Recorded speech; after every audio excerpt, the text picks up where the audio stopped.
अखिलेश का सियासी वार, कांग्रेस को घेरा ईडी पर उठाए सवाल, ओडिशा में पार्टी विस्तार का ऐलान। समाजवादी पार्टी के राष्ट्रीय अध्यक्ष और उत्तर प्रदेश के पूर्व मुख्यमंत्री अखिलेश यादव ने एक बार फिर अपने बयानों से राजनीतिक हलचल तेज कर दी है। ओडिशा दौरे पर पहुंचे अखिलेश ने कांग्रेस और प्रवर्तन निदेशालय को लेकर तीखा हमला बोला। उन्होंने कहा, कांग्रेस ने ही ईडी बनाई थी और आज वही कांग्रेस इस संस्था से परेशान है। मेरी राय में ऐसे विभाग को खत्म कर देना चाहिए। यह बयान ऐसे वक्त आया है जब कांग्रेस नेता सोनिया गांधी और राहुल गांधी के खिलाफ चार्जशीट दाखिल की गई है। अखिलेश ने कटाक्ष करते हुए कहा कि सत्ता में रहते हुए जब संस्थाओं का दुरुपयोग किया जाता है तो एक दिन वही संस्थाएं सिरदर्द बन जाती हैं। उन्होंने चेतावनी भरे लहजे में कहा कि सत्ता में रहने वालों को यह समझना चाहिए कि गलत परंपराएं आगे चलकर उन्हीं पर भारी पड़ सकती है। ओडिशा में सपा के पांव पसारने की तैयारी। भुवनेश्वर में मीडिया से बातचीत करते हुए अखिलेश यादव ने यह भी ऐलान किया कि समाजवादी पार्टी अब ओडिशा में अपने संगठन को मजबूत करने की दिशा में काम करेगी। उन्होंने कहा, ओडिशा आना मेरे लिए हमेशा खास रहा है। अब हमारी कोशिश होगी कि यहाँ भी समाजवादी विचारधारा को स्थापित किया जाए और जनता के मुद्दों पर आंदोलन खड़ा किया जाए। यह बयान समाजवादी पार्टी की उस रणनीति की ओर संकेत करता है जिसके तहत पार्टी अब उत्तर प्रदेश के बाहर भी राजनीतिक विस्तार की कोशिश में जुटी है।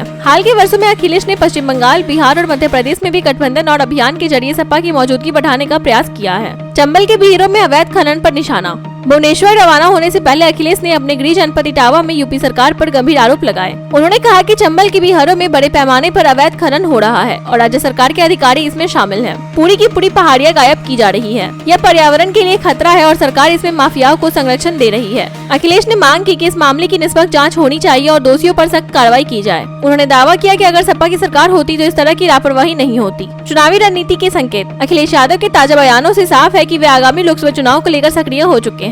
कांग्रेस और बीजेपी दोनों पर निशाना साधना, नए राज्यों में पार्टी का विस्तार और स्थानीय मुद्दों को उठाना, ये सभी कदम समाजवादी पार्टी की राजनीतिक रणनीति का हिस्सा नजर आते हैं। अब देखना यह है कि कांग्रेस और भाजपा की ओर से अखिलेश यादव के बयानों पर क्या प्रतिक्रिया आती है और क्या यह सपा को नए क्षेत्रों में राजनीतिक जमीन दिला पाएगा या नहीं। लेकिन इतना तय है कि अखिलेश यादव 2024 के चुनावी परिदृश्य में अपनी मजबूत मौजूदगी दर्ज कराने की तैयारी में है।